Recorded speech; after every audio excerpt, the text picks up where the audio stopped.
If you observe these three images carefully, you will realize that they all share one thing in common. They depict objects that are either significantly larger or considerably smaller than how they actually appear in the images themselves. For instance, the real geographical width of the United Kingdom is certainly not just 3 centimeters, and neither is a biological cell or a horse.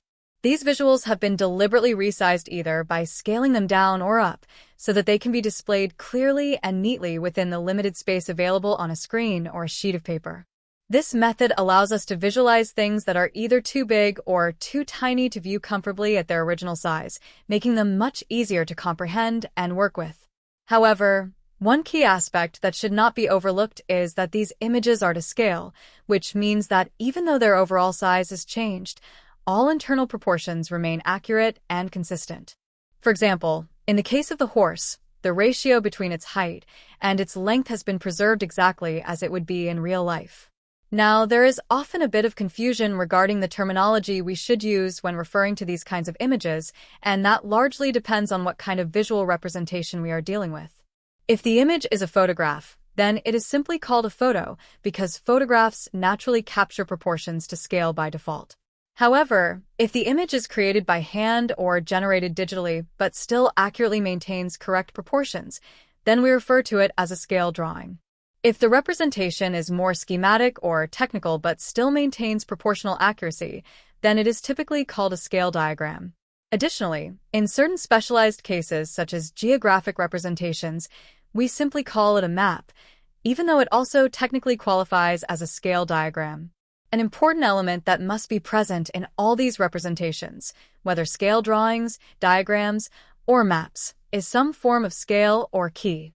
This key is essential because it enables us to translate the visual dimensions in the image into actual real-world measurements.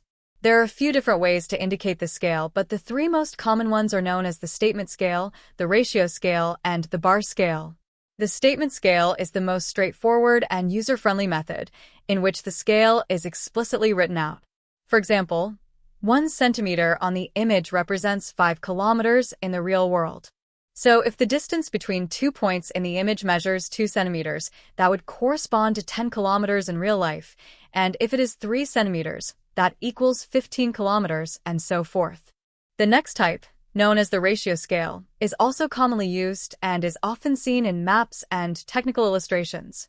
For instance, a ratio of 1 to 600 means that everything in the image is 600 times smaller than it would be in reality. In practical terms, this means that 1 centimeter in the image corresponds to 600 centimeters or 6 meters in actual size. This method is particularly helpful when dealing with large-scale objects or distances. The third and final type is the bar scale, which is generally considered a little more complex.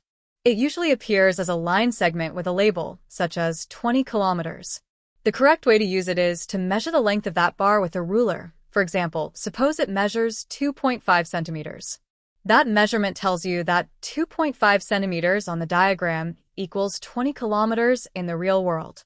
To simplify things further, you can divide both sides by 2.5, which tells you that 1 centimeter equals 8 kilometers, making the scale much easier to use for any further calculations. Now that we've covered the basics of how scaling works and the different types of scales used, let's apply this knowledge with some practical examples that mimic typical exam questions. In the first example, we are asked to calculate the real-world distance between two locations, point A and point B, shown on a map. On examining the map, we can see both points clearly labeled, and at the bottom right corner, there is a scale that reads 1 to 500. This tells us that the diagram is 500 times smaller than real life. Although not required, a helpful step is to convert this into a more workable format. 1 centimeter equals 500 centimeters, which conveys the same information but is easier to apply. Now, we measure the distance between points A and B with a ruler and find it to be 9 centimeters. Since we know from the scale that every centimeter represents 500 centimeters in reality, we multiply 9 by 500, which gives us 4,500 centimeters. We then convert this into meters by dividing by 100, resulting in 45 meters. Thus, the actual distance between points A and B is 45 meters.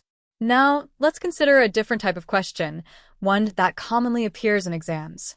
This one involves a scale drawing of Jennifer's garden, where the scale is provided as 1 centimeter equals 0.5 meters in real life. In part A of the question, we are asked to find the area of the patio, expressed in square meters.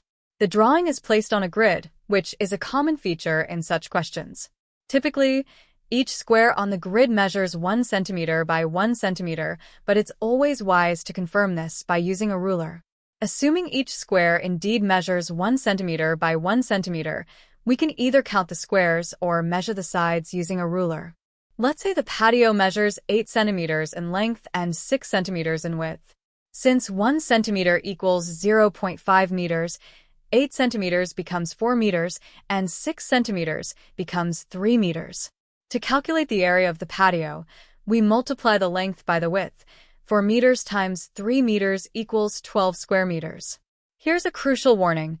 A frequent mistake students make is to calculate the area of the patio in square centimeters. For example, 8 times 6 equals 48 square centimeters, and then attempt to convert that directly into square meters using the linear scale, which does not work. That's because the scale provided only converts linear measurements, such as centimeters to meters, and cannot be used to directly convert square units. In part B of the question, Jennifer wants to add a pond to the garden. The pond is described as a 1 meter by 1 meter square, and we are required to represent it accurately on the scale drawing. This time, we are converting real-life measurements into the scaled version. Since 1 meter is equal to 2 times 0.5 meters, we need to draw the pond as a 2 centimeter by 2 centimeter square on the diagram. We can place this square anywhere on the drawing where there is enough space and label it clearly as pond. And with that, the task is complete.